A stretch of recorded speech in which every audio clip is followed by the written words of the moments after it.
नमस्कार, आप देख रहे हैं 4 PM और मैं हूं अभिषेक मिश्रा। देखिए, बिहार के सियासी गलियारों से इस वक्त एक बड़ी अहम जानकारी निकलकर सामने आ रही है। कल एनडीए में सीटों का बंटवारा हुआ है और सीट बंटवारे को लेकर पूरी खबर हम आपको दिखाते रहे हैं, बताते रहे हैं।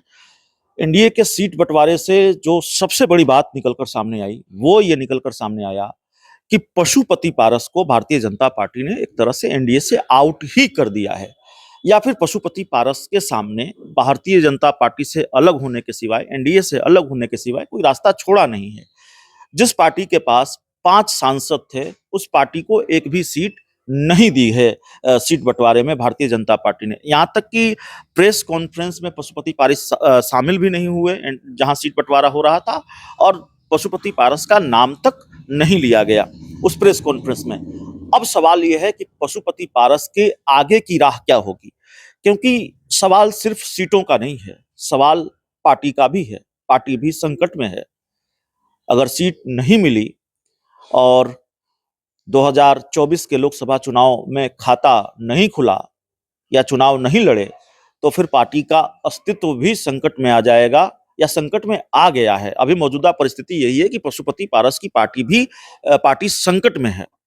तो सवाल है कि उनकी आगे की राह क्या होगी, वही बताने हम आपको आए हैं। आज मोदी मंत्रिमंडल से पशुपति पारस इस्तीफा देने जा रहे हैं, ऐसी जानकारी हमारे पास है। और सुबह 11:30 बजे दिल्ली में प्रेस कॉन्फ्रेंस कर पशुपति पारस ये ऐलान करेंगे कि वो मोदी मंत्रिमंडल से इस्तीफा दे रहे हैं, यानी आधिकारिक तौर पर आज वो एनडीए से अलग हो जाएंगे। पशुपति पारस ने अपनी नाराजगी तब जताई थी जब आधिकारिक तौर पर एनडीए में सीटों का बंटवारा नहीं हुआ था। सीट शेयरिंग के संभावित फार्मूले पर ही पशुपति पारस ने अपनी नाराजगी जताई थी और ये कहा था कि ये हमारे साथ न्याय नहीं हुआ है।